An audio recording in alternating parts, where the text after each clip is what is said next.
A macrocriminalidade é constituída por crimes financeiros, perpetrados por organizações criminosas que atingem toda a sociedade e que muitas vezes estão presentes em órgãos públicos, principalmente nos altos escalões. Normalmente, esses crimes são comandados por grandes empresários, que fazem uso de atividades ilícitas com o objetivo de obter lucro e contam com a impunidade para continuarem a cometer os delitos. Mesmo quando investigados e denunciados, os que fazem parte desse crime organizado contratam os melhores advogados, protelam os processos e buscam a prescrição, além de outros meios para não pagarem pelos crimes cometidos.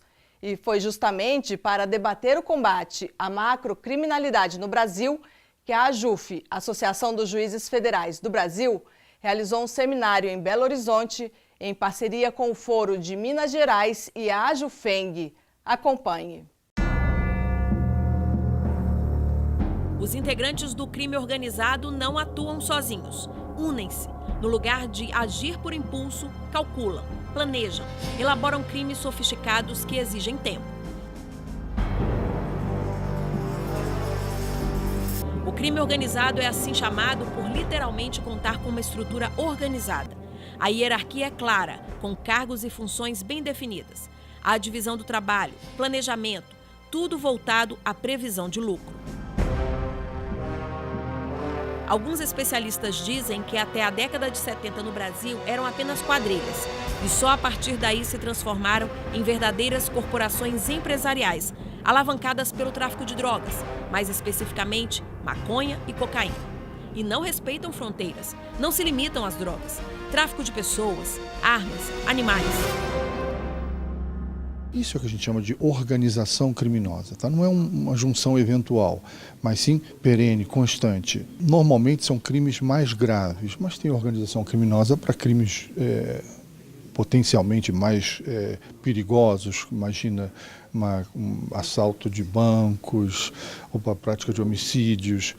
Mas também é muito comum para crimes financeiros, crimes de corrupção, em que se unem agentes privados com agentes públicos. Enfim, tem várias formatações.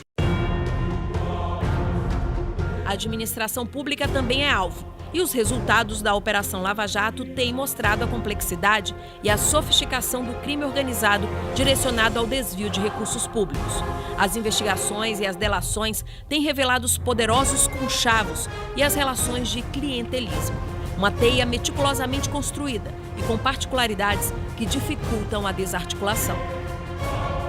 É um crime cuja investigação você precisa usar técnicas internacionais que estão sendo usadas com muita competência hoje no Brasil, pelas forças-tarefas, pelo Ministério Público e pela Polícia, e perante a Justiça, com garantia de todos os direitos, técnicas que permitem alcançar, pela quebra de sigilo financeiro, análise de contas, pela análise de cruzamentos telefônicos, a utilização de dispositivos especiais de investigação, como é a colaboração premiada, por exemplo. Com tudo isso junto, você forma um arcabouço que hoje é mais eficiente, mas que precisa da participação coordenada dos órgãos do Estado. A Justiça Federal ela tem que ter, sim, uma estrutura capaz de investigar, de ter meios que permitam investigar, meios tecnológicos e também ter todo um aparato, toda uma especialização aí para poder fazer frente ao crime que cada vez mais está se organizando.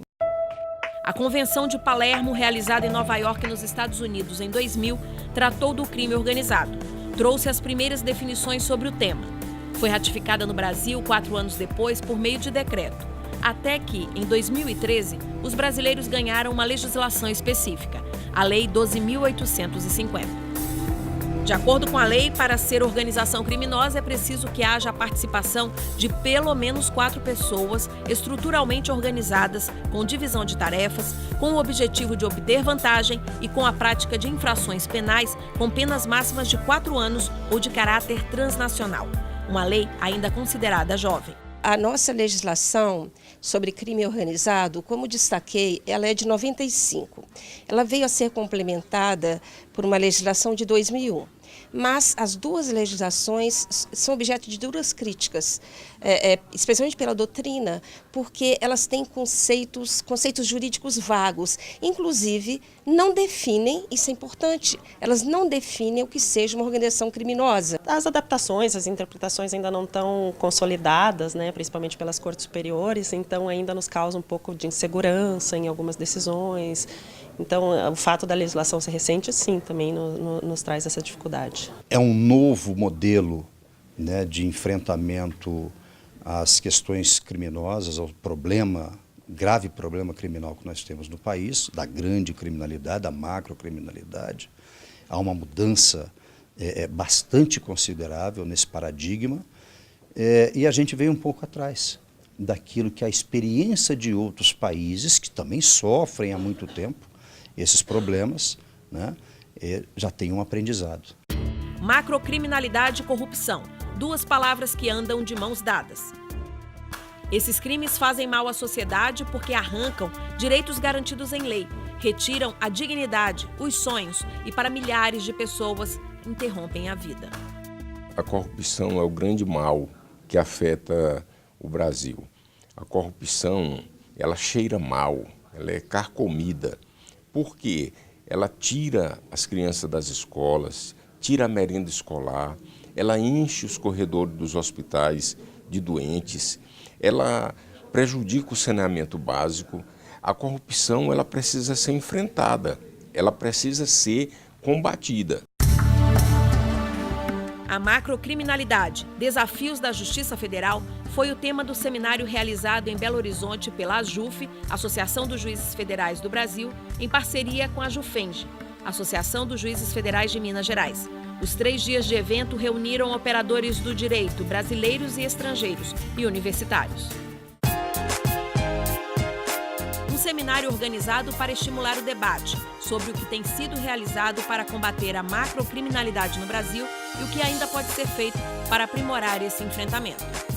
Apenas para exemplificar, temas como os que serão tratados hoje aqui, presidente, tal como o processamento das ações penais envolvendo organizações criminosas e as perspectivas para a magistratura de primeiro grau, com as alterações legislativas em curso no Congresso Nacional, e o segundo painel, direito de defesa e prestação judicional penal em sede recursal, que serão retratados nessa noite, refletem a profundidade das discussões que tomarão parte nesses 3 dias. Convido-os a participar efetivamente dos debates, que aqui se travarão nestes 3 dias de encontro, pois o direito somente se constrói por meio de debate, discussões, estudos e troca de ideias. Vou me limitar, pois, a fazer um convite a todos que nos acompanhem nesse caminho de repensamento do direito penal em época de profunda crise política, econômica e moral.